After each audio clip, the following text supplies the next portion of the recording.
pessoas, mais uma vez, estamos aqui no Livro Aberto, do Pod 7, 7 minutos, no Instituto Sigma. Hoje, de frente comigo, um dos empresários mais conceituados da nossa cidade. Ele vem do ramo da saúde, e esse ramo da saúde nós sabemos que hoje é uma área mais procurada. Enfim, não aqui só no estado de Goiás, mas no Brasil inteiro. Hoje, de frente comigo, Eli Rosa da Silva. Seja bem-vindo, meu amigo, aqui no Livro Aberto. Ô Bento, muito bom estar aqui, muito obrigado por me receber, muito obrigado pela sua amizade, né, Bento? Homens, aliás, todos os seres humanos têm poucos amigos, né, verdadeiros, e você está nesse grupo dos meus amigos verdadeiros aí de 30 anos, talvez 35 anos. Né? O bom amigo, a gente fica muito tempo sem se ver, é interessante, a gente ficou um tempão sem se ver quando viu, né? Eu até fiz uma brincadeira com você e tal, porque quando ia jogar futebol, no sábado de manhã, você se protegia, né? Como você é da área da saúde, você se protegia com filtro solar, e a gente ficava rindo, que a gente de cara limpa, né? Mas é muito bom estar com você. Mas Eli Rosa, de onde saiu esse nome? Você já fez uma pesquisa, já procurou saber do seu nome? O porquê Eli Rosa? Não. A minha mãe um dia me disse o seguinte, que Eli é nome bíblico. Eu até tenho a curiosidade de olhar lá, o que significa Eli. Certo. Mas, na verdade, nunca olhei, né? Mas a minha origem... É claro, como todos nós temos nosso nascimento, né, nossa fonte de surgência, foi ali numa fazenda entre Cirilândia e Santa Isabel, que são duas, Santa Isabel e Cirilândia são duas cidadezinhas, né, chamadas na época de Currutelas, perto de Goianésia. Né? Município de Goianésia, né? Não é. Lá, na verdade, era município de Rialma. Rialma, olha só isso. Então, eu nasci ali, né? Nasci lá na fazenda mesmo, né? Mas Rosa é sobrenome? Rosa, sim, sobrenome do meu avô. Meus avós vieram de Minas e eu digo isso porque, com certeza... Chegou a conhecer seus avós? Conheci todos 4 avós.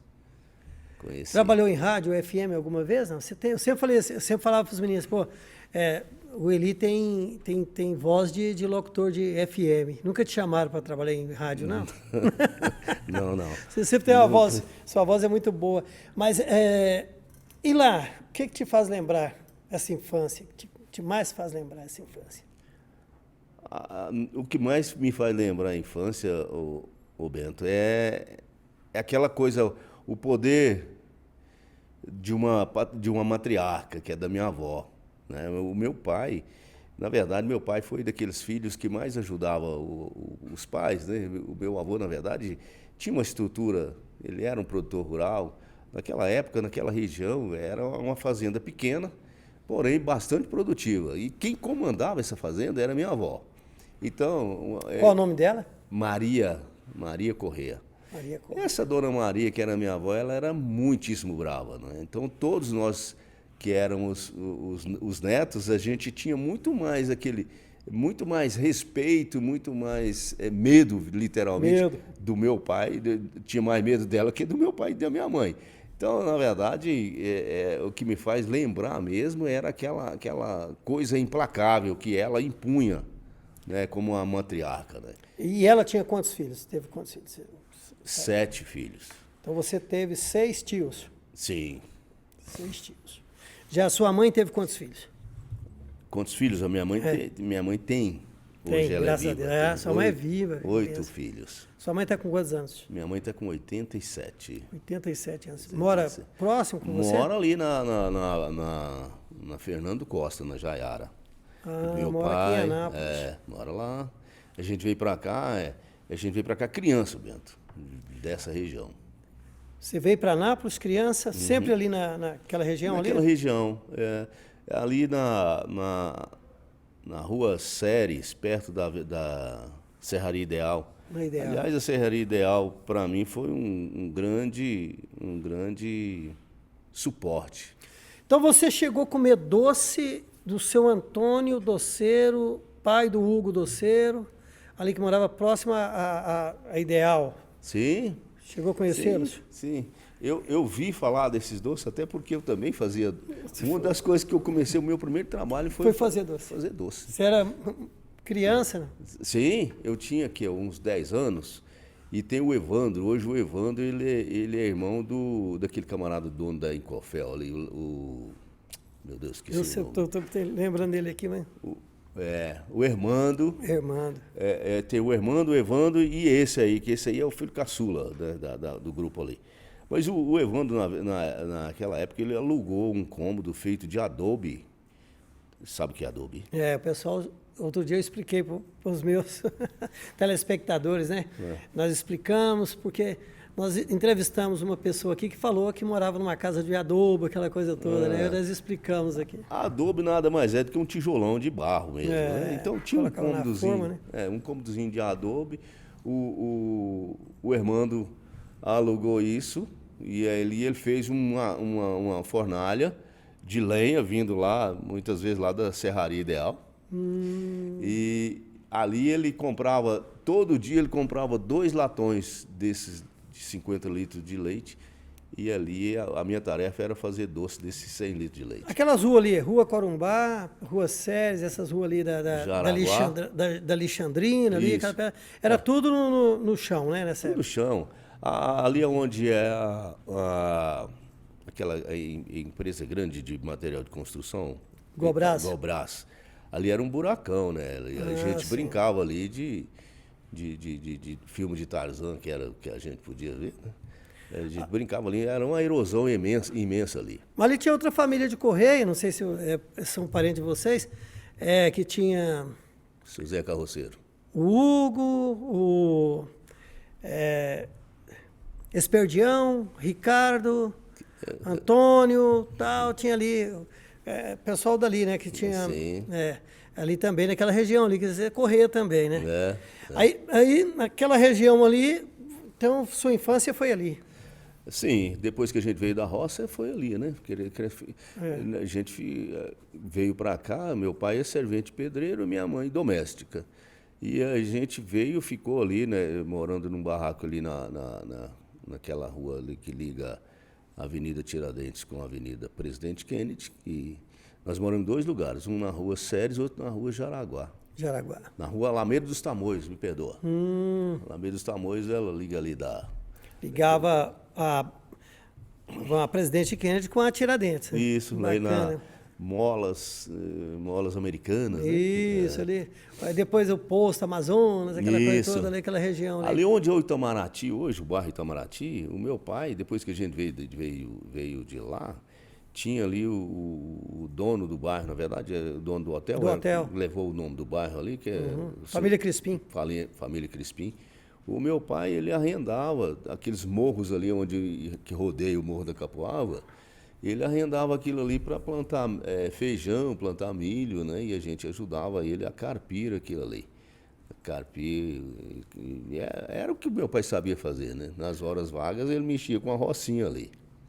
Ali tinha muito morro mesmo, ali tem, né? Agora depois construir, aí tem lá o bairro Bom Sucesso ali também, sim, né? Que faz parte, né? Daquela região. Mas é engraçado. Sua mãe era católica? É católica? A minha mãe... Ou evangélica? É evangélica. São evangélicos. Desde que a gente nasceu, eu me lembro muito que as primeiras noções de vida que eu tive foi dentro de uma carroça de roda de pau, que meu pai e minha mãe levavam a gente para a igreja, que saía dessa fazenda, que era do meu avô, para Cirilândia, onde era a igreja que era da minha mãe, na verdade, né? A minha mãe era membro dessa igreja, casou-se com meu pai, e meu pai começou, então, pela história que eu vi e presumo, o meu pai tornou-se também membro dessa igreja, e as noções de vida que eu tive, as primeiras, foi dentro dessa carroça de pau, deitado ali no assoalho dessa carroça, indo e voltando dessa igreja, né? E muitas vezes aquela roda de ferro, dava cada papo ali. O elo de ferro saía da roda, da madeira. Aí para colocar aquilo ali, meu irmão, quando era à noite, muitas vezes era um sacrifício. E aí meu pai sempre até para ir à igreja sofria, né? Que pessoa naquela época. Nessa escala de irmãos, você está em que lugar aí? Em primeiro lugar. Você é o mais velho? Eu sou o mais velho. Ajudou a criar todos os outros? Ajudei a criar todos os outros. Todos hoje trabalham, moram aqui? Uma das satisfações maiores que eu tenho, e honra também, é a gratidão, inclusive, por Anápolis, pelo município de Anápolis, é de ter dado ao meu pai a oportunidade de continuar criando essa galera toda aqui, não é? Apesar de que naquela época, Bento, não tinha muito trabalho aqui. Meu pai, como servente pedreiro, ele ia para Brasília. Ajudou a construir Brasília. Ele estava em construção, né? Brasília consumia até hoje, consome muita mão de obra. Meu pai ficava lá, de 15 em 15 dias ele vinha. E a gente passou muitos anos vivendo dessa ajuda dele, né? Que na verdade a minha mãe fazia muita coisa, fazia salgado para eu vender, o meu irmão também vendia, ela lavava roupa, passava roupa para os outros, porque o salário do meu pai era baixo e o traslado comia, eu acho que a metade ficava na passagem de ônibus, né? É muito difícil. Então, mas mesmo assim, mesmo o meu pai... Qual a região que você mais trabalhou vendendo? Salgado? Você já vendeu geladinho também? Geladinho, picolé, salgado. Você engraxou, não? Sim. Fui você é engraxate. empreendedor desde pequeno. Todo engraxate foi empreendedor, né? Esse dia mesmo eu estava na casa do meu primo, Luiz Rosa, e engraxando o meu sapato e falando, Luiz, você lembra que na época o engraxate que tinha aquela graxa incolor, que eu acho que muita gente nem sabe o que a gente está falando. Não sabe, não. Tinha uns sapatos ali meio azulados e não sei. Eram os coloridos que a gente ia para os bailes com aquilo, né? Então, era incolor que usava. Era a graxa incolor. O engraxate que tinha aquela graxa ali, ele era o top dos engraxates, né? Top. E eu procurava sempre ter aquela graxa, né? Porque tinha os pontos de parada na Tiradentes, né? Que o pessoal parava para pegar ônibus. Os comércios maiores eram os lugares mais eu engraxei ali na Praça Oeste, em frente à igreja Santo Antônio também. Isso, tinha uma parada de ônibus. Tem lá até hoje a mercearia, não sei o que da roça, tá lá até hoje o nome dela lá. Um dia eu precisei comprar um caldeirão de ferro ainda, uma panela de ferro, eu fui lá, me ensinaram lá. Essa mercearia lá perto da igreja Santo Antônio. Fecharam ela recentemente. O senhor Silva? Mercearia Silva, né? Era. E também lá no Coreto, ali em frente ao Hospital Evangélico, né? Ali era o bar do seu Zé. Senhor Zé, esqueci o sobrenome dele agora, né? Aí tinha até a rádio lá de frente também, né? Ali do lado do Hospital Evangélico. Era a Rádio Imprensa. Me conta aí, qual foi sua primeira escola? Onde foi sua primeira escola? Foi lá na roça ou foi aqui? Lá na roça. Lembra da sua primeira professora? Não me lembro. Me lembro, é Bernadette. Dona Bernadette. Ela era lá de Natinópolis. E ela veio morar ali por perto, porque a escola era um grupo escolar que se criaram na região, e aí os meninos que moravam naquela região iam todos para aquela escola, né? E é muito... eu sou professor de formação. Agora sei. E eu acho assim, o quanto a educação mudou, né? Naquela época, eu fico pensando a inclusão social que precisa ser implementada lá dentro das quatro paredes que acontece o conhecimento, né? Nessa época era extremamente, até cômico, né? Porque desde a pessoa de 20 anos, com as de 10, porque ninguém ia para a escola antes de 10 anos. Tudo uma sala, né? Eu fui para minha primeira escola, já tinha 11 anos, 10 para 11 anos. Então, os moleques entravam lá mais ou menos nessa idade. Só que eles estudavam com gente de grisalha já, né? Então não tinha o mínimo critério para transmissão de conhecimento. A própria professora... Era difícil para elas. Era difícil, era impossível. Porque convivia com pessoas com formação já formada, né? E umas ainda formando ainda, né? É interessante. Porque o objetivo ali era aprender a escrever o nome e fazer o que eles chamavam lá de aprender a tabuada, né? A E, I, O, U, o alfabeto, né? E a tabuada. A tabuada era... Nossa, Tinha que saber a tabuada na ponta da língua. A pessoa que fazia lá o lanche, né, a merenda lá da escola, você lembra o que você mais gostava de comer nessa época? Não? Na verdade, quem quisera comer tinha que levar de casa. Tinha que levar, lá era assim. Lá não tinha. Era só um tinha grupo. Merendeira, não? Não, era um grupo no meio do nada ali, entendeu? E você levava o que para comer lá? E vocês repartiam entre vocês? Um passava para o outro? Sim. Tinha um irmão de criação do meu pai, que era, acho que mais velho que eu, uns 10 anos, a gente tinha essa prática, né? Cada um levava alguma coisa. Era minha avó, por exemplo, ela fazia muitos biscoitos, quase de 15 em 15 dias fazia biscoito. Então, essa coisa da alimentação, cada um levava a sua, né? E o que te recorda a alimentação hoje? O que você come em algum lugar? Eu falo isso porque eu tenho a mania de procurar comer alguma coisa que me lembra a infância. O que te lembra a infância? Quando você come assim, te lembra a infância? Alguma coisa hoje? Mané pelado, assado na folha de bananeira. Difícil achar hoje isso. Difícil achar. Mas quando fala em mané pelado, eu só me lembro desse mané pelado, que a minha avó fazia, minha mãe também fazia. Não te dava queimação? Não. Não, bom. Não. Então, hoje, quando você chega numa panificadora que você vê aquele mané pelado, você fala, vou me recordar minha infância. Você consegue. Só que dificilmente a gente vê isso, né? Muito dificilmente. E eu aquele doce de leite casadinho, cara. Eu só comia aquele doce que eu punha ele no pão para levar para a escola, colocava no pão, que eu sou apaixonado em pão, sabe? Eu como pão várias vezes ao dia. Punha aquele casadinho ali para comer, eu achava bom demais. Qual o refrigerante que te lembra a infância? Jaó. Jaó. Tubaína, né? Jaó. Tubaína, né? O pessoal não sabe, mas era muito bom, né? Nossa. Cruxe, o pessoal não sabe o que é tomar uma cruxe hoje. Né? Grapete. Sim. Agora o Jaó tinha uma fábrica de refrigerante onde a gente passava ali na Avenida Tiradentes, na esquina ali, perto do posto Amazonas, tinha uma fábrica de refrigerante. A gente passava lá, o cheiro. Fica né? até hoje, né, na gente. E aqui em Anápolis, onde você foi estudar? Primeiro, eu fui estudar ali no Virgílio Santilo, lá no Maracanã. Né? Eu não ficava tão longe. Quer dizer, naquela época parecia longe, hoje não é, né? Era tudo ruas de cascalho, na verdade. Né? Mas era ali. Primeiro tinha uma escola modelo, não sei se você se lembra da escola modelo. Sim, também, ficava na Ada Santini ali. Isso, quando a gente chegou da roça, eu sei que eu não tinha como entrar, porque eu não tinha comprovação de estudo. Certo. O meu pai me colocou na escola modelo porque tinha lá, eu esqueci o nome da dona da escola. Foi para eu tentar... eu me lembro do dono da senhora lá. Era uma baiana, Mônica, uma baiana. Assim. Mas assim, meu pai não aguentou me manter lá. Eu fiquei lá uns 2 meses só, e aí a mensalidade eu não conseguia pagar. Aí eu saí e aí eu entrei. Ali era cheio de pé de mamona, lembra? A gente pegava as mamonas e ia.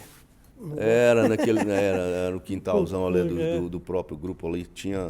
Eu também tive 2 amigos ali que moravam, a mãe dele, e eles moravam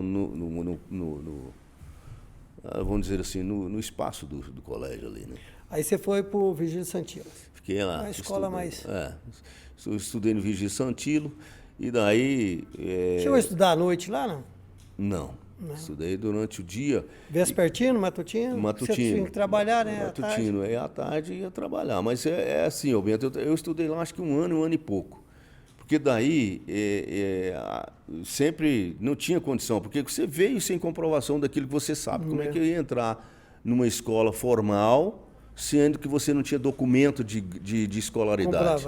Comprovava. Mas daí eu fui arranhando de alguma forma e até eu entrar no Einstein para fazer o tal do compacto, né? Que é ali eu sofri horrores. Nossa! Muito sofrimento, né? Muito sofrimento. Porque eu podia entrar no Einstein quando eu entrei no banco de sangue, ela é Sócrates Diniz, entrei lá para fazer faxina e tudo, que hoje eu continuo lá, que é o Instituto Onquematológico, mas foi um sofrimento muito grande, né? Porque foi uma queima de etapa, né? Quem te arrumou esse emprego bom para você, vamos dizer assim, que te fez hoje, que eu acho assim, deve ser através desse primeiro emprego, limpando, faxinando, que você chegou a ser o empresário do ramo hoje? O banco de sangue era de um cidadão que veio de Goiânia, que chamava-se Oswaldo, e o Carlos Moura, que é um médico que trabalhava no Hospital Nossa Senhora Aparecida.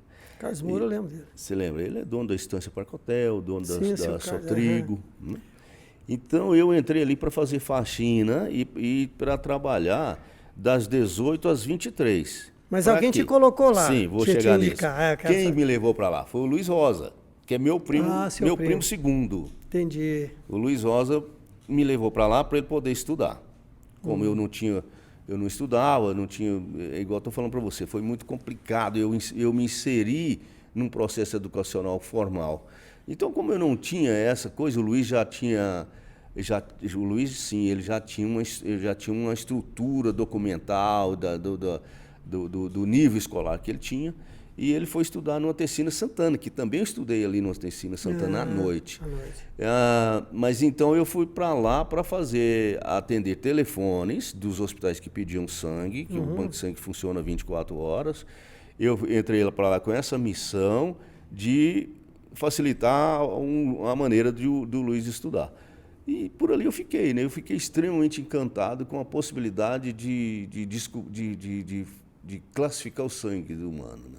Aquilo para mim foi uma coisa assim que eu nem acreditava, que um menino vindo da roça estava ali em contato com a ciência, que para mim era isso. Né?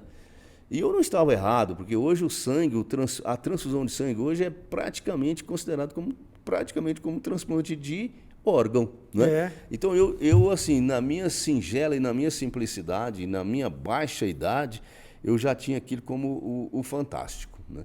Então eu me envolvi tanto com aquilo que eu não saía de dentro do banco de sangue. Eu cumpria os meus horários, não tinha como ir para casa, porque o que eu ganhava lá era simbólico, não dava nem para pagar. Naquela época não tinha vale transporte. Né? Não, sim. Por ali eu dormia, no outro dia eu lavava alguns carros de vizinhos, do meu patrão e da própria empresa, e por ali eu ficava. E à medida que me foram oferecendo oportunidades, eu fui pegando. Então, dentro de um processo de... Isso era em que ano? Você se lembra o ano? 75. 75. O Banco de Sangue tinha 2 anos de fundação, né? E por ali eu fiquei. Então, assim que eu consegui me estruturar ali dentro, porque hoje eu vejo assim, a grande parte das empresas querem que os seus funcionários, que os seus servidores conheçam o processo e para que eles sirvam mais às próprias empresas. Naquela época, por incrível que pareça, até os próprios proprietários das empresas, eles não te davam oportunidade do aprendizado. Né? Então, eu mesmo, meu pai uma vez me meteu a colocar lá naquele Expresso Marli para eu aprender a profissão de ser mecânico. Na Tiradentes. Na Tiradentes. Mas eu vi que ali ele só queria que eu lavasse peças, não queria me ensinar. Vai lá você. Né? Eu fiquei lá um tempo e saí. Mas lá no Banco de Sangue também eu encontrei as mesmas resistências. Né? Aqueles funcionários antigos ali não deixavam você aprender a coisa. Então, a abertura era pouca, você tinha que ter mais curiosidade. Sim. Aí o bom relacionamento, a forma que é minha naturalmente, né, de muita paciência, de muita cordialidade. Aos poucos eu fui conquistando aquelas pessoas, né? E eu fui, então, fazendo o meu trabalho e conhecendo aquilo. Você nunca teve medo de sangue, ver sangue, essas coisas? Não. Porque tem pessoas que têm, né? Sim. Tem horror a sangue, tem fobia a sangue. Meu irmão, meu filho, apesar de ser um dentista, hoje meu filho é um dos dentistas reconhecido no Brasil e no mundo como um dos bons dentistas, né? Mas ele tem essa coisa do sangue. Né? Qual o seu tipo sanguíneo? O positivo. O positivo é igual o meu. Você pergunta assim, o tipo sanguíneo de quem eu entrevisto, eu não perguntei ao o outro que foi entrevistado hoje, mas você sabe que as pessoas não sabem. Não, você porque é da área também e tal, mas você pergunta, a pessoa não sabe. Aí você pergunta, qual o seu signo? A pessoa sabe, engraçado, né? O signo a pessoa sabe, não sabe o sangue que corre dentro dele. E aí depois... Você ali já começou a trabalhar, já começou a ganhar mais e tal, estudou mais, aí você conseguiu Porque estudar no Einstein naquela época não era fácil, né? Não era. Né? Não era. Miguel João ali? É. O Bento, antes de a gente sair vamos dizer, da discussão profunda em relação a sangue, para você ter ideia de quanto eu sou destemido com essa questão do sangue, uma vez o irmão do meu patrão me convidou para ir para a casa dele, lá em Goiânia, que era o gerente do banco de sangue. E eu já sabia fazer as coisas. E quem tomava conta do banco de sangue era o José Cândido, que era o irmão do Oswaldo. E ele falou, vamos lá para o meu pai, eu vou passar o final de semana com meus pais e tal. E ele é solteiro e eu moleque. E eu fui com ele. Aí ele bebeu tanto lá nesse tempo, que não sei se foi de sábado para domingo, ou se foi de domingo para segunda, eu sei que ele não tinha condição de vir trabalhar cedo, e era a obrigação dele estar no Banco de Sangue cedo. E nós chegamos muito cedo no Banco de Sangue, não tinha sangue para o senhor. Tinha um senhor que tinha o Ney Soares, o doutor Ney Soares, quando ele chegou, ele montou uma UTI dentro do princípio de hoje, muito, muito improvisada, dentro do Hospital São Zacarias. E lá tinha o seu José, eu me lembro o nome desse paciente, agora me fugiu, mas eu me lembro, não sei se era José, né? De Assis. Ficou marcado, né? O seu José de Assis tomava sangue, muita transfusão, porque ele tinha um problema muito sério, uma infecção muito implacável, e ele ficou na UTI por muito tempo. Tinha que fazer a reposição sempre. E ele era O negativo, não tinha sangue. O O positivo, ele pode ser transfundido no O negativo numa excepcionalidade. Eu sou O positivo.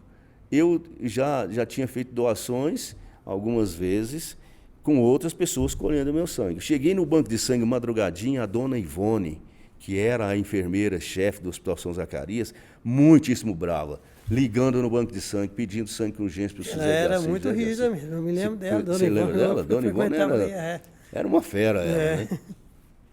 O que eu fiz? O Zé Cândido de fogo, ainda bêbado, eu não deixei ele colher meu sangue. Você mesmo colheu? Eu mesmo colhi. Eu mesmo colhi meu sangue, fui lá e apliquei no seu Zé de Assis. E resolveu o problema. Foi a salvação dele, porque ele estava chocado por falta de sangue. Então, o O positivo, neste caso, pode... Sim. Pode ajudar, né? Para você ver como pode ajudar. Outra coisa, e daí... você frequentava o colégio e tal. Sim. O que te faz lembrar? Você lembra da sua primeira bike? Sua bicicleta? Por incrível que pareça, eu me lembro, isso ia lá na roça, eu tinha 10 anos, eu acho que 9 para 10 anos, o meu pai pegou um empréstimo do Banco do Brasil para fazer uma roça. E ele me deu um canto da roça. Ele falou assim, isso aqui você pode plantar para você. E eu plantei um cantinho lá de arroz. Ô Bento, isso deu arroz pra caramba, sabe? Naquela época. Deus, você foi naquela época, mato derrubado a machado. Era o arroz plantado no toco ali, não tinha arado nem nada, tudo plantado na matraca ali, no meio do toco. Fala o que é matraca pro povo aí, chama aquela câmera ali e fala o que é matraca. A gente fala isso naturalmente. É engraçado, Pensa que as pessoas até estão É uma ferramenta onde colocava os grãos, né? E você trabalhava. Isso. Então, eu plantei esse cantinho de arroz. Quando eu colhi esse arroz, eu comprei um cavalo. Aí. Amancei esse cavalo, domei esse cavalo ficou pronto assim dentro de algum tempo. Eu não, mas quem montou o cavalo as primeiras vezes foi meu tio. Mas depois quem acabou de alinhar ele, da forma nossa lá, obviamente, que se eu falar que eu sou um domador, hoje eu vou ofender quem faz isso, né? Mas assim, desde que ele ficou cordado, aceitando sela e tudo, eu troquei ele numa bicicleta. Uma bicicleta, ela tinha um aro. Aquela circular. Barra dupla circular. Monarch barra dupla circular. Monarch barra dupla circular. E você levou muito estômago com ela ou você já andava em outras lá? Já caí muitas vezes, porque lá em estrada de chão, e aqui a colagem levava um tombo, né? Tinha uns moleques lá que apostavam corrida e eu estava no meio desses moleques, e que lá o tombo era certo, né? Bom demais. Falando em cavalo, você gosta de animais até hoje? Não, minha paixão. Você monta e tal? Sim. Ontem mesmo eu falei para minha mulher, falei, linda, é porque é missão mesmo, sabe? mas a política, ela te consome. Eu tenho, assim, falando muito naturalmente, não para vangloriar e nem dizer que nada, absolutamente nada. Mas, assim... Nada é nosso mesmo? Não é nada, é nosso, mas eu tenho por empréstimo alguns cavalos que eu não consigo montá-los, Porque não tem tempo. não tenho tempo, né? Eu penso muito nessa questão, né? Que como eu tenho uma gratidão muito grande por Anápolis, e quem me conhece sabe o que eu estou falando, e um dia desses, eu não vou citar nome, porque o nome dessa pessoa está muito em voga agora, mas Desnecessário, né? uma pessoa da intimidade da casa do Caiado, da intimidade do palácio, procurou o Ronaldo Caiado para resolver um problema aqui. Segundo ele mesmo me falou, eu não consigo, quem resolve o problema de saúde em Anápolis é ele, Rosa, você volta para lá e procura ele. É ele. Sendo verdade isso, que foi o recado que eu recebi, o governador falar uma coisa dessa, ele não sabe onde ele está me metendo, entendeu? Porque eu já estou... É uma grande responsabilidade. Então, eu carrego sobre os meus ombros essa gratidão, sabe? Quanto mais eu puder servir, mais eu quero servir. E como surgiu isso? Vamos para lá. Depois vamos voltar. Eu tenho umas perguntas para fazer, mas você gosta de café? Gosto de café. Meu irmão, olha, esse aqui é o Sálvio Café Especiais. Espetacular. Tá aí na descrição do vídeo. Falando em descrição do vídeo, pessoal aí, ó, dá um joinha aí, né? E compartilha, segue a gente aí. Olha, esse aqui é o Sálvio Café Especiais. Você precisa ter na sua cafeteria, você é dono de panificadora, e até para levar para sua casa. Sálvio Café Especiais, a descrição está aí no vídeo. Falar em café, rapaz, daqui a pouco nós vamos sair daqui, tem que tomar café, porque hoje a Leidiana não veio, e aí o café também não chegou aqui na mesa, né? Fazer o quê, né? Mas me diz uma coisa. Quando foi que você olhou e falou, é hora de arrumar uma namorada, casar e ter essa responsabilidade? Você tem quantos filhos? Eu tenho 2 filhos, um casal de filhos. Tá. Quando foi como você conheceu a sua esposa, a mãe dos seus filhos? Sua esposa não, a mãe dos seus filhos, vamos assim dizer. Ô Bento, na verdade, o que eu tinha de pensamento? Eu preciso cuidar dos meus irmãos, eu preciso ajudar minha mãe e meu pai a cuidar dos meus irmãos. Eu vou me casar com 32 a 35 anos, era o meu planejamento. E aí, tinha um cidadão que trabalhava comigo no Banco de Sangue, que ele era mais velho de casa, uma pessoa mais, vamos dizer assim, mais bem relacionada, e ele tinha uma paixão pela prima dele. E ele não tinha... eu, apesar de ser um moleque muito tímido, que vindo da roça e tal, mas essa coisa de enfrentar para arrumar namorada, eu nunca tive problema com isso. Isso foi fácil. Esse cidadão tinha muito problema com isso, sabe? E ele tinha paixão pela essa prima segunda dele. Olha só. Aí o que ele me pediu? Falou, cara, você sabe arrumar as namoradas, chegar junto, sabe? Aí, tá? Vai lá e conversa com ela para mim, que eu preciso. Até meu pai fez um acordo com o pai dela, da gente se casar quando a gente era criança e tal. Mas hoje ela... Talvez ela não saiba disso. E ela está pensando em ir para os Estados Unidos, porque o pastor vai levá-la para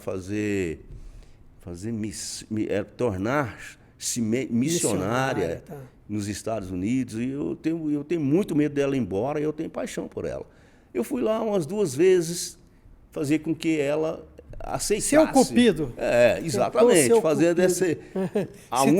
intercâmbio. A única vez que eu tentei fazer isso. Não era de fazer isso. Eu fui por quê? Porque eu queria, na verdade, ter moral com o meu colega de trabalho. Fazer, eu vou arrumar essa menina para ele, né?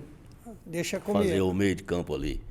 Ô Bento, na 3ª vez, aí já começou a surgir o interesse da de gente. Ambas partes. E aí foi onde aconteceu, né? Aí, na verdade, acabei arrumando, foi uma inimizade com esse colega meu. Né? E foi assim, mas foi uma coisa que a gente que eu posso dizer que não foi planejado. O meu planejamento não era esse. Foi por acaso mesmo. Eu queria ser veterinário. Não, né, eu imaginava assim, eu vou deixar meus irmãos crescerem, depois eu vou estudar e vou para Rio Verde fazer veterinário. E aí não consegui. Naquela região lá, ali no Maracanã, Alexandrina. Ali tinha muitas festinhas nas casas, né? O pessoal, rapaz, eu lembro ali na Ada Santini, ali, o João, a casa do João lá, do seu Manel, o pessoal ali tinha muita festinha, né? Aquelas festinhas, você chegava e dançava ali e tal. Você chegou a curtir isso aí? Sim, o seu Manuel que vendia lenha. Isso. Eu me lembro, eram os matinês, né? As matinês também, chegava lá e dançava e tudo. Roberto, eu acho que está melhor eu te entrevistar do que você me entrevistar. Você curtiu muito isso lá? Sim, região. sim, muito. E ali pintava muita namoradinha, né? Ah, ali, sim. Na verdade, a gente já eu tinha uma tática, sabe? Eu não me envolvia por muito tempo com a namorada, medo de criar o vínculo e me desembocar num casamento extemporâneo, né? E você tinha quantos anos quando você se casou? 20 anos. 20 anos. Para fazer 21 anos, né? Era muito então, foi jovem, né? Um plano que, graças a Deus, eu tenho muita coisa boa para falar desse casamento. Ah, né? sim, lógico. Mas não era o que eu planejava, né? O meu planejamento mesmo era fazer com que eu pudesse auxiliar meu pai e minha mãe na criação dos outros filhos. E quando eu me casei, cara, você não imagina quando eu me acordei casado, que hoje eu posso dizer que O terno foi emprestado? Não. Não. Não, você mesmo comprou, tudo, você já ganhava bem? Não. A luta do casamento é terrível, né? Não é porque ganhava bem. Eu ganhei o tecido e ganhei a costura. Ah, então praticamente. Foi O sapato você comprou, né? Bento, não sei te falar, cara, mas com certeza. O cinto você comprou, tá? Sim. Gravata. Cara, eu já entrevistei um pessoal que ele fala, bicho, a gravata não era minha, o cinto não era meu, a namorada não era minha, eu ataiei o meu casamento. Tá? Isso vai acontecendo, né? Mas e aí? O seu filho é mais velho que a sua filha? Sim. Ele veio. Com 4 quanto tempo de casado? 4 anos. O meu filho, ele veio com 2 anos de casados. 2 anos de casado. 2 anos de casados. Qual é o nome dele? Júnior sem R. Júnior. Júnior Santos de Almeida Silva. Nossa, que nome grande. O Silva ele pegou de você, o Almeida da mãe. Da mãe. Por que Júnior? Você que escolheu ou foi sua esposa? Ela que escolheu. Escolheu. Júnior. Eu também nunca tinha nem pensado que podia ter um nome assim, né? Júnior, sem ter o R. Porque se fosse Júnior, eu pensaria que ele tinha o nome do pai, né?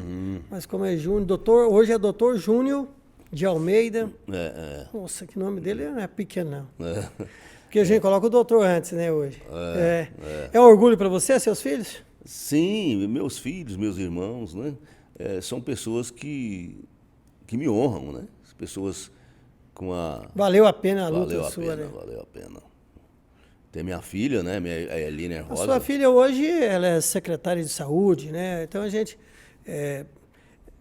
carismática, educada, né? Eu trouxe isso de você, né? A minha filha, ela tem uma formação... minha colega, né? Ela é formada em Direito também. E ela optou por estar comigo, né? Ela se especializou em Direito Médico. Né? E como eu vejo e provei isso, porque foi o Claudinho Paiva que me pediu para ir para a política, eu nem imaginava ser político. Claudinho Paiva um dia me chamou lá no Hospital Nosso Aparecido e falou, Eli, eu vou parar de mexer com política. Você chegou a morar perto da casa dele ali, na Tiradentes, dos pais dele? Meu irmão, a gente falando aqui sobre o pessoal do Paiva, né? Você falou o Claudinho Paiva. Ele é que te chamou, falou, Eli, você tem potencial. Você tinha quantos anos nessa época? Opa. 30, Te 40. Peguei. 40 anos, eu acho. Já? Não, 38, por aí. Vamos voltar então, vamos voltar antes do Claudinho. Mas antes, falar em voltar, eu quero falar para você aqui, hoje o Instituto Oncohematológico de Anápolis, ele traz vários serviços, né? Ele oferece vários serviços. A quimioterapia hoje é uma das mais utilizadas? Sim, o Instituto Oncohematológico ele se tornou referência na oncologia, né? E depois disso, antes disso até, ele tinha uma outra referência que é da hemoterapia. A hemoterapia está ligada diretamente à coleta, ao fracionamento, à examinação do sangue e à transfusão dos hemocomponentes, né? E daí vem a quimioterapia, a pulsoterapia e aplicações de medicamentos de toda sorte para os pacientes, né, que estão em regime ambulatorial. Imunoterapia, heparização, né, de catéter, aplicação de medicações. Meu irmão, o pessoal precisa conhecer mais, hein, esse trabalho. O pessoal que está nos acompanhando, ó, Instituto Ecohematológico, né? Essa onco, né, hematológico. Isso. É onco, né? E é engraçado a gente falar sobre isso, porque eu tive, confessar para você, tive uma situação aí e fui procurar um instituto, rapaz. Cheguei lá, eu sabia que você era de lá, não sabia que eu ia te encontrar lá, né? Aí uma situação que não desejo para ninguém. Falei, Eli, cara, ó, o médico mandou fazer esse exame aqui. Cara, você foi positivo. Você falou, ó, Bento, vai, vamos ali. Pessoal, resolve esse problema aqui pro Bento. Você tinha que resolver outras coisas e eles me trataram muitíssimo bem. Fui colher o material, voltei, mandaram eu voltar, fiz é uma cirurgia, né, que tem que fazer, né? Pessoal, e aí tiraram aquele negócio que estava chegando no meu pulmão, moço, eu fico até arrepiado lembrar. Agora tem que voltar lá, né? Tem que estar sempre fazendo, né? Mas ali, nós respiramos agora, vamos voltar lá nessa situação. Aí você, nesse casamento, primeiro casamento, cara, bicho, eu tô casado. Tô casado, aqui, E meus assim, um irmãos. susto, né? Apaixonei pela paixão do meu amigo. Como é que resolve isso? Vocês namoraram quanto tempo para que se casaram? Ah, nós namoramos muito pouco tempo. Por que que a gente namorou pouco tempo? O avô dela, ele tinha uma situação de pensar o seguinte, não se casa em ano bissexto. Ah, é? Dá problema? E no ano vindouro seria o ano bissexto. E como as netas e os netos tinham muito respeito por ele, e nesse tempo eu estava namorando tão pouco tempo que o pai dela nem gostava de mim. Mas playboy, você era playboyzinho, cabeludinho? Eu era cabeludo, Ah, né? E aí, playboy. ele era muito sistemático. Só que entendi. depois eu me transformei no filho dele. Ah, ele tão querido, né? Ele tem um filho, mas eu fiquei ali de lado a lado, nas mesmas considerações do próprio filho dele. Mas daí, fomos em Goiânia no final de semana, o avô dele me viu assim, pensou, esse moleque... Avô dela? Avô dela, desculpa, né? O avô dela falou assim, olha, e falou pro meu sogro, você tem que casar essa menina agora, porque se passar por ano que vem, isso não vai prestar, esse moleque vai acabar... Fugindo da raia. Então você casa essa menina logo esse ano. E aí marcou pro 29 de dezembro do ano. Nossa, falou, ó, não vamos deixar chegar no ano bissexto. Então foi uma coisa assim muito... 20 anos, cara. Não foi nada programado, nada pensado. E ele... Casou na igreja evangélica? Sim. Ali naquela igreja aquela pista dupla que passa em frente ao Hospital São Zacarias, que vai lá pro lado do... Getúlio Arteaga? É Getúlio Arteaga, né? A igreja. Aquela igreja ali. Rapaz, presbiteriana, né? Exato. Pô, mas aí, casamento, e aí? Foi morar onde? Casa Aí própria, aluguel? Eu fui morar num barraco de 3 cômodos, a princípio, ali no fundo do colégio, antigo colégio Einstein. Tinha o senhor, a dona Maria e o senhor Antônio, me parece. Eles moravam ali e tinham 2 barraquinhos que eles alugavam. Então, a princípio, eu fui para ali. Só que depois eu fui para dentro da casa do meu sogro, morar dentro de um quarto. Aonde era? Ali, a Rebrac, se lembra da Rebrac, na Vila Góes? Era ali atrás, tinha um campo de futebol de terrão ali, e a casinha dele era ali. Então eu fui morar com ele num quarto para eu conseguir economizar e ter dinheiro para comprar um lote e fazer o meu barraco. Que aí eu consegui isso, eu fiz um planejamento, comprei um terreno ali na Vila João Luiz de Oliveira e o meu sogro, todos os dias eu saía do meu trabalho e ele ia comigo até 11 horas, 10h30, 11 horas da noite. Nós fizemos a fundação, fizemos o barraco.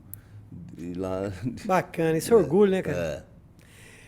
Você sempre, assim, que eu te conheci, você sempre foi bom de futebol, jogar futebol, bom de bola. Isso você trouxe lá da região de Goianésia? Você jogava bola lá? Ou veio aprender a jogar bola por aqui? Não? Na verdade, falar que eu sou bom de bola... Não, mas tá, você era bom de bola, né? Porque o Bento, o meu pai não aceitava e minha mãe não aceitava. Eles diziam que quem jogava bola era moleque. Vagabundo. Vagabundo. Falava, Não os deixava meus de também jogar. falavam isso. Eu fui mexer com bola, eu tinha 10, 12 anos, ou mais. Mas eu tinha uns 15, 16 anos. Mas você sempre jogou bem. Às vezes que eu vi você jogar, você sempre jogou bem, atuou bem. Não passava vergonha na bola, não. Porque nós tivemos uns colegas que passavam vergonha na bola, né? Mas me diz aí, esse casamento, você falou, e agora eu tô casado. Casado. Aí logo já veio o primeiro filho. E vamos enfrentar. E ela trabalhava quando vocês se casaram? Ela Trabalhava, ela era secretária de dentista, da Denise, dentista ali no sindicato dos bancários. Dos bancários. Entendeu? Na Manuel da Badia. E E aí você falou, agora eu sou pai. Agora eu sou pai. E os seus pais aceitaram esse casamento assim, de primeira? Na verdade, o pai não tinha muita opinião formada sobre isso, né? A minha mãe que chorava muito. Minha mãe meu chorava. Filho mais velho vai casar. Solidão ali, entendeu? Nossa Senhora. Mas eu sempre fui muito presente, assim, muito entre Depois aspas, se casou, né? mas você... Todo domingo eu estava lá, né? E Mas os caras falam isso, todo domingo estava lá, mas é para comer a comida da mãe. A gente casa, né? Quem casou e vai casar sabe disso. Cara, não tem jeito, você volta, a comida da mãe é diferente. Até a esposa aprender a fazer a comida que a gente gosta é difícil, né? Mas ali a gente ia e era assim, pra gente fazer almoço ali, era vaquinha, sabe? E normalmente eu levava um frango, que era o frango desses já, né? Frango... Melhorado? De granja, né? De granja, né? Eu normalmente levava o frango, uma outra... Não Cada um levava alguma coisa e fazia a coisa. comida na casa da mãe. Eu via a tristeza da minha mãe, porque quando a gente morava na roça, a gente não tinha outras coisas assim, mas a fartura ela era ali, né? Ela era estampada ali, né? E quando a gente veio para a roça, eu acho assim... Quando veio para a cidade? Ou quando a gente veio para a cidade, desculpa. Houve realmente um sentimento de impotência, de incapacidade da minha mãe e do meu pai, ver as dificuldades, né? Eu sentia isso nos olhos deles, né? Quando você leva as coisas, não, eu não posso receber meu filho e fazer da minha despensa o almoço, eu sentia isso, mas enfim, eu acho que grandes problemas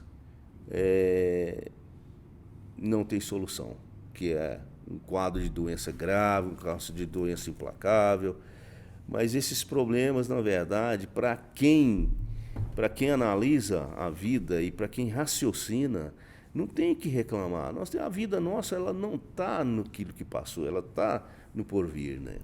Algum amigo da infância ou adolescência, na época que você era jovem, você lembra? Algum amigo que marcou para você, que às vezes você encontra hoje? É uma pessoa que às vezes não teve o crescimento que você teve, você pensa, puxa, fulano poderia ter seguido outro caminho? Sim.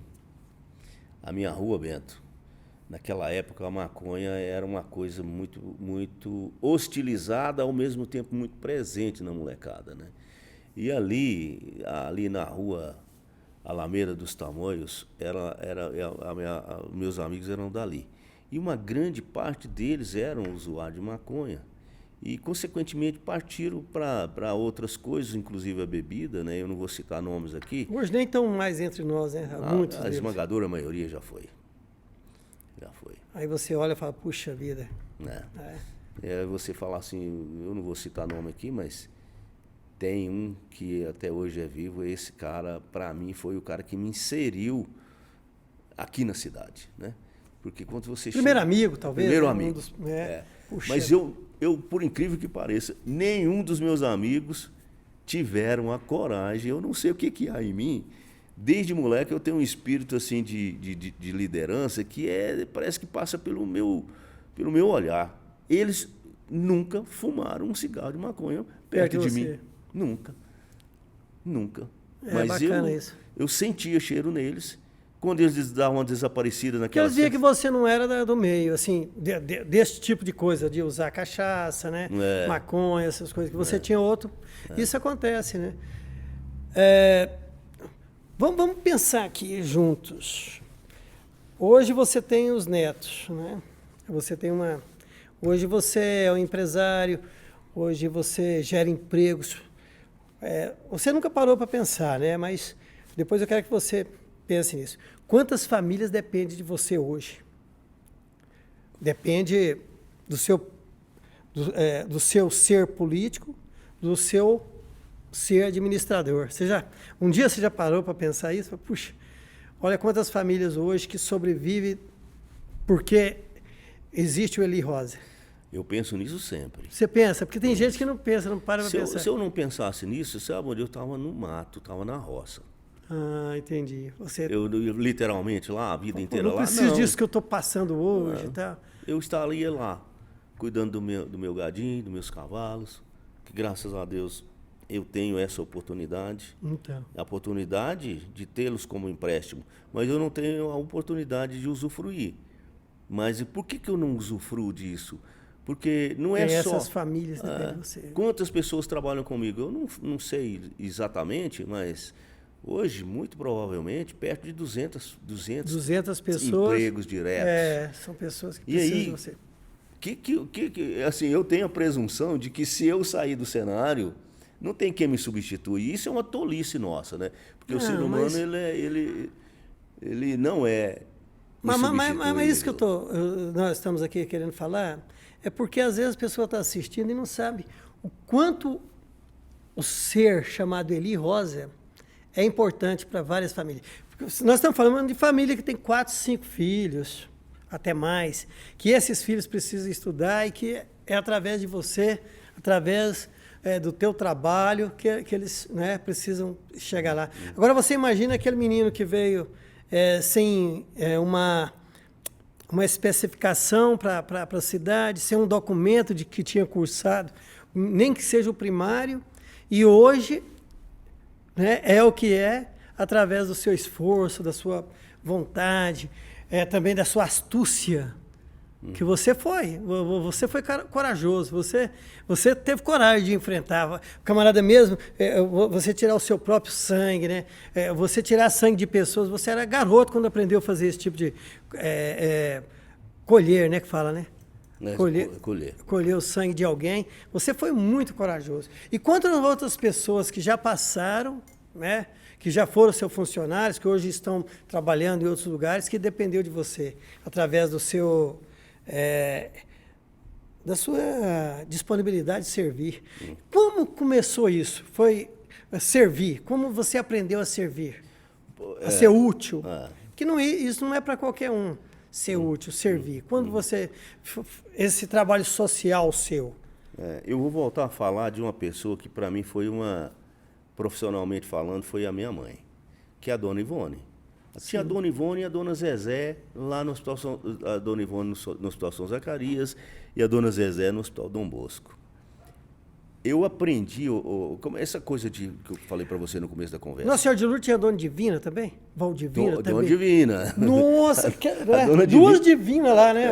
A dona Divina era praticamente uma cirurgiã, né? É incrível. A liberdade que ela tinha ali era assim... Era muito ampla, né? Mas quando você fala que o cara arranca seu sangue e pega ele, leva e aplica na veia de um cidadão e você vê o cara até mudar de cor depois de 20, 30 minutos que termina que a transfusão, você vê que o cara mudou até a cor dele. Ali eu era moleque. Hoje, se eu fizer um negócio desse, ô Bento, eu acho que eu me emociono muito. Sim. Eu não sou um camarada muito emocional. Minha mulher fala... Você é frio. Ela me chama de lindo, né, apesar de eu não ser. Ela é, né? Mas, ela é. Mas são os olhos, né? Os olhos dela, né? Você não se emociona, mas eu me emociono muito. Sim. O meu pai foi muito radical. Ele falou: homem não chora. Então, pode contar nos dedos as vezes que eu chorei, Bento. Cara, eu sou chorão. Eu nunca... Eu quase chorei aqui, você contando, falando da sua avó. A gente volta lá atrás também na vida da gente, entendeu? Se você colocar... talvez eu tenha chorado, que eu me lembre mesmo. Eu não chorei umas 5 vezes, eu acho. Mas assim, emocionar, a gente emociona muito. Não é? Muito. Agora, por exemplo, o que me fez ficar encantado e disparar essa chave do servir? foi esse encantamento que eu tive ao entrar num banco de sangue. Porque para mim isso nem existia. Quando me coloca dentro do banco de sangue, que eu sei que o cidadão e deixa ali 400, 450 ml de sangue e ainda sai, porque para mim a gente nem tinha esse volume de sangue. E aí, assim, esse fato de eu ter a coragem de tirar sangue de mim mesmo e levar e aplicar num paciente, e esse paciente ter a possibilidade de esperar outras transfusões, que aquilo não resolveu o problema dele, não, que ele estava tão necessitado. Paliativo, né? Foi o que fez esperar o banco de sangue abrir, colher mais sangue, olhar estoque aqui, estoque acolá, porque tinha o doutor Ney Soares, um tal de Rio Mar, me parece. O senhor José de Assis tem que tomar sangue fresco. Sangue fresco, ele quer dizer o quê? Ele tem todos os componentes, inclusive da coagulação, muito próprio ali. E eu tirei meu sangue, nem na geladeira ele foi. Eu tirei, coloquei ele numa pasta, entrei num carmanguia velho, daqueles que não tinha condição de estar rodando, fui lá para o Hospital São Zacarias e coloquei ele na veia do seu José de Assis. Isso... Você chegou a contar na época que esse sangue era seu? Eu tenho dúvida disso. Eu contei depois de alguns dias, senão sabe? Quando o seu José de Assis ficou sabendo disso, ele trouxe uma leitoa assada lá da fazenda dele e mandou para mim lá no Banco de Sangue. Valeu, tá vendo? Mas, assim, tem certas coisas que marcam a nossa vida. Eu sempre fui apaixonado por rock. Um dia desse eu estava vendo a história do Elvis Presley. O Elvis Presley foi questão de segundo. Quando ele era criança, ele olhava naquelas ruas da cidade que ele vivia ali nos Estados Unidos, obviamente, que eram guetos, né? eram cidades, ruas extremamente ocupadas por pessoas hipossuficientes, pessoas miseráveis, mas tinha os ritos religiosos que as pessoas se jogavam numa emoção de êxtase, onde elas tremiam. Elas se transformavam, elas se davam àquele momento. O Elvis Presley, nos primeiros shows dele, não tinha volume, era tudo muito quieto, era aquela coisa pacífica. Um dia, o Elvis, naquele momento que o empresário dele, cobrando dele resultado, ele começou a mexer com a sua guitarra e tremer com as suas próprias pernas, da mesma forma que ele viu aqueles momentos das pessoas se emocionarem nas suas orações religiosas, e foi aquilo que transformou o Elvis Presley na questão de segundo. Então, eu acho que a Dona Criou Ivone... uma personalidade própria, né? Oi? Ele criou aquela personalidade própria dele. Não, foi e própria e dentro daquilo. E mais do que isso, eu sou formado em História, e a História ela deixa muito claro para a gente algumas coisas, você fazer leitura sobre o ser humano, sobre a sociedade, sobre os animais.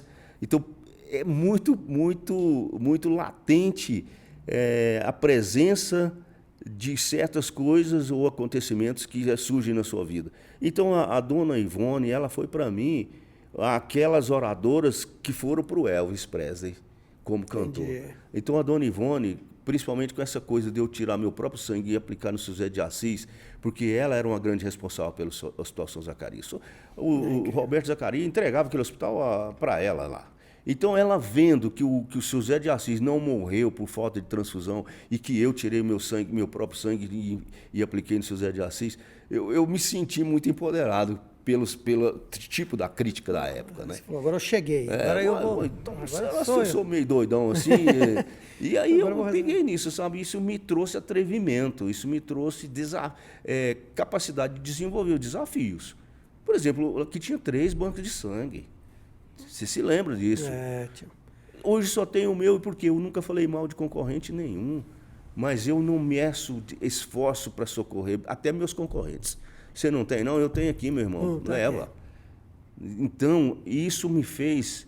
E hoje assim, aonde eu entrei para ser faxineiro, eu sou sócio quase que absoluto hoje. Mas por quê? Graças a Deus. Essa coisa de pensar e entregar o seu melhor para o seu semelhante. Essa foi sempre minha bandeira e eu acho que eu vou morrer assim. Você foi estudar, você já era casado. E como você controlava? Já era pai e tudo? Sim. Porque depois que você casou, você tinha que continuar estudando. Sim. Né? A minha primeira faculdade eu fiz, eu tinha 30 anos de idade e meu filho já existia, minha filha já existia. Então, foi hoje eu vejo as pessoas falar, eu estou sem oportunidades. Não, hoje tem oportunidade Para, demais. meu Deus do céu. É. Oportunidade é para todo mundo, né? Para todo mundo. Hoje eu fico assim, entristecido e silencioso, porque a gente não pode fazer crítica. Eu fico muito entristecido de ver as pessoas hoje reclamarem dos seus pais, reclamarem porque não te deram oportunidade, reclamarem por isso, porque... Meu Deus do céu. Hoje nós temos toda a oportunidade da vida. Tudo. Né? Na minha idade, passei muito além dos 60, muitos, 60 e tantos, outros tantos, e eu continuo querendo oportunidades. Sim. Você quer oportunidades, né? Porque a gente não pode paralisar, a gente tem que aprender todos os dias. Os seus netos hoje, vamos lá, os nomes deles, me esqueci aqui, rapaz. Meus netos, a primeira é a Alice, né, com 5 anos. Alice. Liz, L-I-S. Ué, Liz. que não, os nomes... É diferente, né? Tem o Arthur, está fazendo 4. Arthur, Rei Arthur. Tem a Luísa, que tem 2. E tem a Laís, que é irmã da Alice, que tem 1 ano. Né? Bacana. São meus netos. Do seu filho tem quantos e da sua filha quantos? A minha filha tem um casal e meu filho tem 2 filhinhas. Né? 2 filhinhas. Isso. Eu quero que você deixe uma mensagem para eles, através desse papo hoje, porque amanhã, né, depois, daqui a alguns anos, eles vão assistir esse podcast, vai estar para os seus netos. Né? O que você deixaria para eles hoje de mensagem? Olha, o que eu quero mesmo é que vocês, meus netos, que eu já citei o nome, viajem e descubram o pai e a mãe que vocês têm. Porque é dentro do pai e da mãe que está a essência da felicidade. A felicidade não está nos tablets, a felicidade não está nos terminais. A felicidade está na limitação que o ser humano deve alcançar. E ele só alcança sua própria limitação na essência do pai e da mãe, que são seres humanos, né, que vão transmitir não só uma genética, vão transmitir sentimento, vão transmitir a humildade, porque acima de todos nós, muito antes de chegar em Deus, tem muitas coisas maiores e muitas pessoas maiores do que nós. Mas acima dessas pessoas maiores, dessas coisas maiores, ainda existe um Deus. Mas o pai e a mãe é o seu limite. O sentimento deles com certeza absoluta, que vão fazer com que vocês encontrem a felicidade. Nós poderíamos ficar aqui até amanhã falando, né, de coisas boas da vida que você viveu. Poderíamos ficar aqui falando de projetos futuros que eu sei que você tem. Poderíamos ficar aqui falando de sonhos, né? Mas você sabe, né? Tudo que é bom dura pouco, mas eu sei que sempre repete. Muito obrigado por você ter vindo ao Livro Aberto hoje, Eli Rosa. Bento, é muito honroso estar contigo aqui, irmão. Um abraço. Obrigado, meu irmão. Obrigado, Lucas. Obrigado ao Sigma. Obrigado a toda essa equipe aí que nos dá esse prazer de fazer esse podcast, que cada entrevistado me faz crescer como ser humano. E a mensagem o Eli deixou hoje, né? Além de tudo isso, existe aí essa ligação do pai e da mãe que a gente não pode perder.